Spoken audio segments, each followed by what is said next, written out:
ہمارے بزرگوں نے فرمایا کہ کچھ اسباب ہیں تنگ دستی کے، یعنی کچھ ایسے اسباب ہیں کہ جن کی وجہ سے اللہ تعالیٰ رزق کو ذرا کم کر دیتے ہیں، بند کر دیتے ہیں، تو وہ جاننا بھی ضروری ہے۔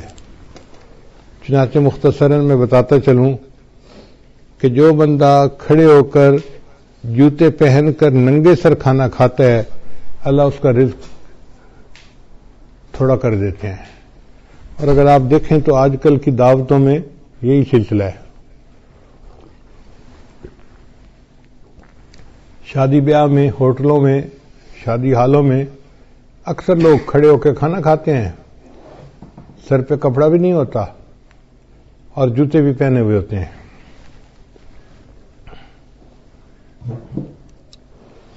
پھر رزق میں تنگی تو ہونی ہوتی ہے۔ پھر دوسرا، مہمان کو بوجھ سمجھنا۔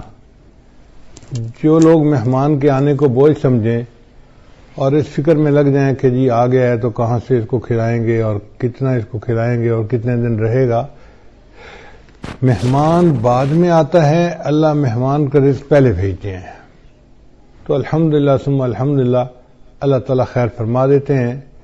بلکہ میں تو یہ سمجھتا ہوں کہ ہمیں اللہ مہمانوں کی برکت سے روزی دیتے ہیں۔ ایک دن میں کھانا کھا رہا تھا تو میری بہو کہنے لگی کہ ابو جی ایک بندہ ہے انڈیا کا، بڑا مالدار ہے، اس نے پورا سال ہر روز بندے کو ہر روز 1000 بندوں کو کھانا کھلایا۔ اب وہ بڑی حیران تھی کہ 1000 بندوں کو کھانا ہر روز وہ کھلاتا تھا۔ جب اس نے بات کر لی تو میں نے کہا کہ بیٹا وہ تو امیر آدمی ہے، وہ تو 1000 بندوں کو دن میں ایک دفعہ کھانا پورا سال کھلاتا ہے۔ ہم فقیر لوگ ہیں اور ہم الحمدللہ 1000 طلباء کو دن میں 3 مرتبہ کھانا کھلاتے ہیں۔ صبح ناشتہ بھی ہوتا ہے، دوپہر کا کھانا بھی ہوتا ہے، رات کا کھانا بھی ہوتا ہے، اور پورا سال اللہ روزی پہنچا دیتے ہیں۔ تو حیران ہوئی، کہنے لگی ہاں بات تو ٹھیک ہے۔ میری وائف پاس بیٹھی ہوئی تھی تو وہ کہنے لگی کہ میں ایک بات بتاؤں۔ میں نے کہا کیا؟ کہنے لگی کہ ہماری شادی کو 30-35 سال ہو گئے ہیں اور اس 30-35 سال میں ایک دن بھی ایسا نہیں گزرا کہ ہمارے گھر میں مہمان کا کھانا نہ بنا ہو۔ میں نے اللہ کا شکر ادا کیا کہ یا اللہ تیرا کرم اور تیرا احسان ہے کہ الحمدللہ 35 سال میں ہر روز مہمان کا کھانا گھر میں بن رہا ہے، ایک دن بھی ایسا نہیں کہ مہمان گھر میں نہ ہو۔ تو میں تو یہ سمجھتا ہوں کہ اللہ ہمیں رزق جو دیتے ہیں وہ مہمانوں کی وجہ سے دیتے ہیں، تو مہمان نوازی سے کبھی پریشان نہیں ہونا چاہیے۔ پھر تیسرا سبب ہے بغیر بسم اللہ پڑھے کھانا کھا لینا، ہاتھ دھوئے بغیر کھانا کھا لینا، یہ بھی بیماری عام ہے۔ دسترخوان لگے ہوتے ہیں، نہ ہاتھ دھوئے جاتے ہیں، نہ بسم اللہ پڑھی جاتی ہے، نہ کھانے کی دعا پڑھی جاتی ہے، جس وجہ سے پھر تنگ دستی آ جاتی ہے اور اس کے دروازے بند ہو جاتے ہیں۔ پھر کھانے کے برتن کو صاف نہ کرنا، یہ بیماری بھی عام ہے۔ ہم لوگ کھانا کھاتے ہیں اور کچھ تھوڑا سا کھانا آخر پہ بچا دیتے ہیں، حالانکہ اسی کھانے میں برکت ہوتی ہے۔ سنت یہ ہے کہ اگر 3 لقمے کھانا موجود ہے تو اس کو تو چھوڑ دیں تو کوئی اور کھا لے گا، چلو بھائی۔ اگر اتنا کھا لیا کہ 3 لقمے رہ گئے، اس کو خالی نہ چھوڑیں، اب اس کو پلیٹ کو اچھی طرح صاف کر دیں تاکہ اللہ کی نعمت ضائع نہ ہو، اللہ کی نعمت جو ہے وہ کسی انسان کے کام آ جائے۔ مگر اس میں ایسے لگتا ہے کہ جیسے یہ بندہ غریب ہے، اور امیر لوگ جو ہیں وہ ذرا شاہانہ دماغ کے ہوتے ہیں، تو وہ ڈالتے زیادہ ہیں، آدھا کھا لیتے ہیں، آدھا چھوڑ دیتے ہیں۔ یہ جو آدھا کھانا اور آدھا چھوڑنا ہے یہ بھی رزق میں تنگی کا سبب بنتا ہے۔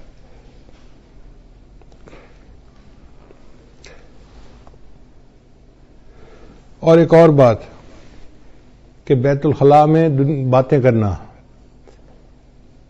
پہلے زمانوں میں یہ گناہ کم تھا، آج یہ گناہ زیادہ ہے۔ بلکہ نوجوان بچے اور بچیاں جو ادھر ادھر کالیں کرتے ہیں چھپ چھپ کے، وہ تو کئی مرتبہ جا کے بیٹھ کے بات ہی کرتے ہیں بیت الخلاء میں، پتہ ہی نہ چلے کسی کو کہ کیا ہوا۔ بیت الخلاء میں باتیں کرنے سے فرشتوں کو بھی تکلیف ہوتی ہے اور رزق کے اندر بھی تنگی کر دی جاتی ہے۔ پھر 7واں بات ہے فقیر کو جھڑکنا. اگر کوئی مانگنے والا آئے تو بندہ فقیر کو جھڑکی نہ دے. چلے جاؤ بھائی یہاں سے، کہا نہیں آپ کو چلے جاؤ، سن نہیں رہے، جاتے کیوں نہیں، ایسے جھڑکی نہیں دینی چاہیے. بلکہ اگر کچھ ہے تو دے دے، اور اگر نہیں تو کہہ دے جی آپ آگے چلے جائیں. ہم ایک مرتبہ حرم شریف میں بیٹھے ہوئے تھے تو ایک UK کا بندہ حضرت کے پاس آیا مطاف کے اندر. کہنے لگا حضرت میں حج کے لیے آیا ہوں، لیکن یہاں مطاف میں تو مانگنے والے بہت ہیں. ہر تھوڑی دیر کے بعد کوئی فقیر آ جاتا ہے مانگنے والا. اب سمجھ نہیں آتی کہ ہم کس کو دیں اور کس کو نہ دیں. اگر ہم ہر کسی کو دے دیں تو ان کی تو عادت بگڑ جائے گی. تو دل چاہتا ہے کہ ان کو نہ دیں، اور اگر ہم نہ دیں تو پھر کون دے گا؟ تو دل چاہتا ہے دے بھی صحیح. تو اب فیصلہ کرنا مشکل ہوتا ہے. تو اب بتائیں کہ ہم کس کو دیں؟ ہمیں کیسے پتہ چلے کہ کون مستحق ہے اور کون مستحق نہیں ہے؟ حضرت نے اس کی ساری بات کو سنا اور پھر فرمایا کہ اچھا یہ بتاؤ کہ اللہ نے جو تمہیں دیا ہے تم اس کے مستحق ہو؟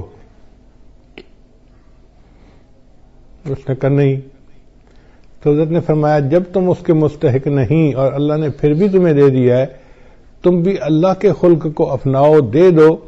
مستحق ہے یا نہیں یہ تمہارا مسئلہ نہیں، یہ اللہ کا مسئلہ ہے. تو بندہ چپ تو ہو گیا، مگر اس کے دل میں سوال تو بہرحال تھا. تو حضرت نے بھانپ لیا کہ اس کے دل میں سوال ابھی باقی ہے. تو پھر حضرت نے اس کو بات پیار سے سمجھائی. حضرت نے فرمایا کہ دیکھو وہ بندہ تمہارے پاس مانگنے آیا ہے، مان لیا کہ وہ صاحب حیثیت ہے اور عادتاً مانگ رہا ہے. تم اسے اس لیے دے دو کہ اللہ کا شکر ادا کرو کہ اللہ تو نے مجھے دینے والوں میں سے بنایا، لینے والوں میں سے نہیں بنایا. یہ بھی تو ہو سکتا تھا اللہ تجھے اس کے حال میں ڈال دیتا اور تو لوگوں سے مانگتا پھرتا. تو اللہ تعالیٰ کی اس نعمت کا شکر ادا کرتے ہوئے دے دیا کرو کہ اللہ تو نے مجھے لینے والا نہیں، تو نے مجھے دینے والا بنایا ہے، میں تیرے نام پہ دے رہا ہوں. اس پہ اس کے دل کے اندر تسلی ہو گئی اور اس نے حضرت کے ماتھے کا بوسہ لیا اور خوش ہو کے واپس چلا گیا. تو اس لیے اگر کوئی فقیر آئے تو اس کو جتنا دے سکتے ہیں دیں، اور اگر نہیں دے سکتے تو پیار سے کہیں جی آپ آگے چلے جائیں. اس کو جھڑکی نہ دیں، اس کو ڈانٹ ڈپٹ نہ کریں.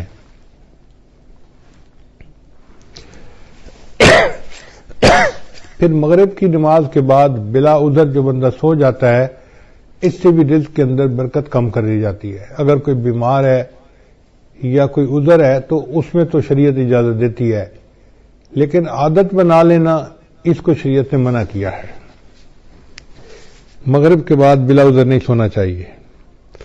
پھر جو بندہ نماز قضا کر دیتا ہے اللہ تعالیٰ اس کے رزق کو تنگ کر دیتے ہیں. عورتیں بالخصوص، نیک عورتیں بھی نمازیں قضا کر بیٹھتی ہیں. پتہ ہے کیوں؟ سوچتی رہتی ہیں مہمان آئے ہیں، میں ان کو پہلے چائے بنا کے دے دوں پھر نماز پڑھ لیتی ہوں. اب وہ چائے بنا کے دینے میں اتنا کام لمبا ہو جاتا ہے کہ نماز کا ٹائم نکل جاتا ہے، ان کو یاد ہی نہیں ہوتا. یاد اس وقت آتا ہے جب اگلی نماز کا وقت شروع ہو چکا ہوتا ہے. یا یہ سوچتی رہتی ہیں کہ میں بچے کو نہلا لوں، بچے کھانا کھلا لوں، بچے کو پتہ کر لوں، بچے کو نہلا لوں اور پھر نماز پڑھوں گی. یہ جو پھر کا مسئلہ ہے نا، نماز قضا کرنے کی بنیاد یہی ہے.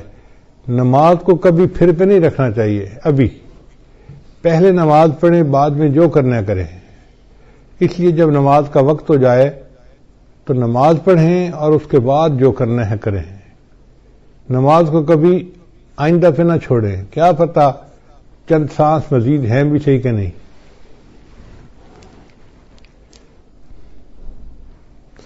ہمیں ایک مرتبہ اس کا بہت عجیب تجربہ ہوا. ہم پشاور ایک اجتماع سے واپس آ رہے تھے تو لاکھوں لوگ تھے اس اجتماع میں. راستے میں ایک چھوٹی سی مسجد میں ہم رکے. ہم نے سوچا کہ ہم یہاں پر عصر کی نماز ادا کر لیتے ہیں. تو جب میں مصلی کے اوپر کھڑا ہوا امامت کے لیے تو ایک اور گاڑی آ کے رکی جس میں 4 بندے تھے. ان 4 میں سے 2 بندے مسجد کے اندر داخل ہوئے اور دوسرے 2 ان کے پیچھے تھے. تو پیچھے والوں نے ان کو کہا یار یہاں تو پہلے ہی نمازی کافی ہیں، چلو ہم عصر کی نماز آگے پڑھ لیں گے. تو جو اندر آئے ہوئے لوگ تھے نا وہ بھی باہر نکل گئے اور گاڑی میں بیٹھ گئے اور گاڑی چلی گئی. خیر ہم نے نماز ادا کی. پھر اس کے بعد ہم آگے چلے اسلام آباد کی طرف آ رہے تھے. کوئی 10 میل کے بعد ہم نے دیکھا کہ اس پہلے والی گاڑی کا ایکسیڈنٹ ہوا ہے اور ایکسیڈنٹ اتنا فیٹل تھا کہ چاروں کے چاروں بندے مر گئے تھے. تو ہم نے جب اس گاڑی کو دیکھا تو گاڑی کو تو پہچان لیا. تو لوگوں نے ہمیں بتایا کہ جی ایکسیڈنٹ اتنا برا تھا کہ ایک بندہ بھی نہیں بچا، سب مر گئے. اس وقت مجھے خیال آیا کہ یا اللہ اگر یہ رکے تھے جیسے نماز وہاں پڑھ کے پھر چلتے تو ایک تو وقت کی عصر کی نماز بھی ادا ہو جاتی اور دوسرا اس کی وجہ سے برکت بھی ہو جاتی.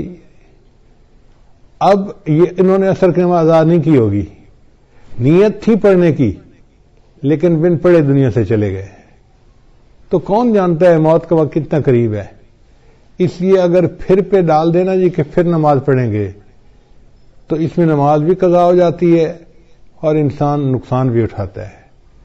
ابھی نماز پہلے پڑھیں جب ٹائم ہو جائے، اور عورتوں کے لیے تو اول وقت میں نماز پڑھنا بھی زیادہ فضیلت ہے. بس اذان کے انتظار میں رہیں. گھر کے اندر ایک بورڈ ہونا چاہیے جس پر نماز کے ٹائمنگ لگے ہوئے ہوں. بچے بڑے اس بورڈ کو دیکھیں اور جیسے ہی نماز کا ٹائم ہو جائے بس وضو کیا، پہلے نماز پڑھی، بعد میں جو کرنا ہے بعد میں کرتے رہیں گے. پھر 11ویں چیز جس سے رزق میں کمی آتی ہے وہ ہے جھوٹ بولنا. جو بندہ جتنا زیادہ جھوٹ بولتا ہے اللہ اس کے رزق کو اتنا تنگ کر دیتے ہیں. اللہ اکبر. شاید آج ہمارے رزق کے اندر جو تنگی ہے اس کی بنیادی وجہ یہ جھوٹ ہی ہے. جھوٹ ہم نے انفرادی طور پر نہیں، قوم میں اجتماعی طور پر آ گیا ہے. جس بندے سے بات کریں وہی جھوٹ میں بات کرے گا اور اس کا نام ہم نے بہانہ رکھ دیا. جی میں نے اس کے سامنے بہانہ کیا. بیوی کہتی ہے میں نے خاوند کے سامنے بہانہ کیا. بیٹا کہنا ہے میں نے ابو کے سامنے بہانہ کیا. شاگرد کہتے ہیں میں نے استاد کے سامنے بہانہ کیا. حالانکہ یہ بہانہ صریح جھوٹ ہوتا ہے اور اس جھوٹ سے بچنے کی ضرورت ہے.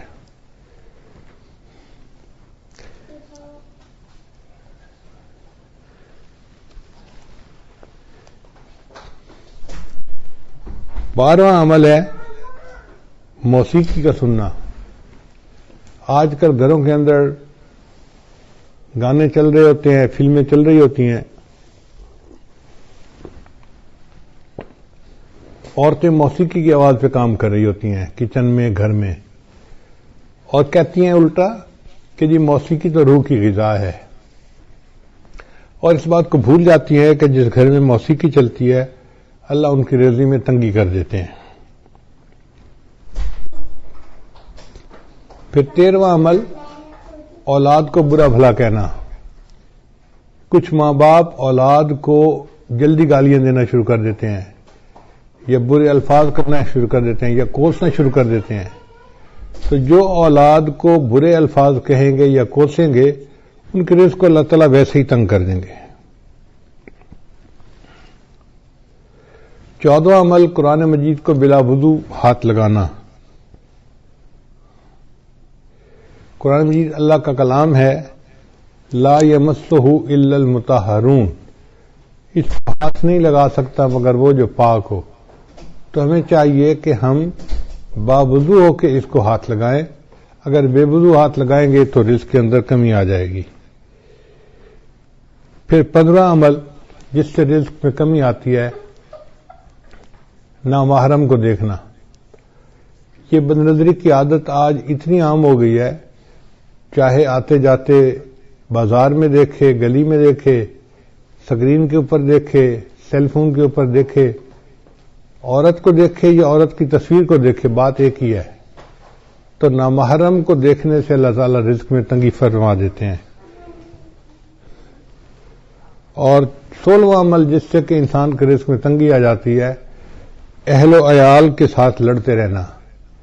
میاں بیوی جو ہر وقت ایک دوسرے کے ساتھ بات بات پہ بحث کرتے ہیں، دلیلیں دیتے ہیں، لڑتے جھگڑتے ہیں، تو یہ میاں بیوی کی لڑائی جھگڑے میں اللہ ان کے رزق کو تنگ کر دیتے ہیں.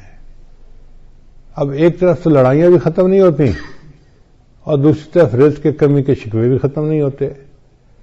بھئی اتفاق میں برکت ہے، آپ محبت پیار سے زندگی گزاریں تو اللہ تعالیٰ رزق کی پریشانی کو دور کر دیں گے.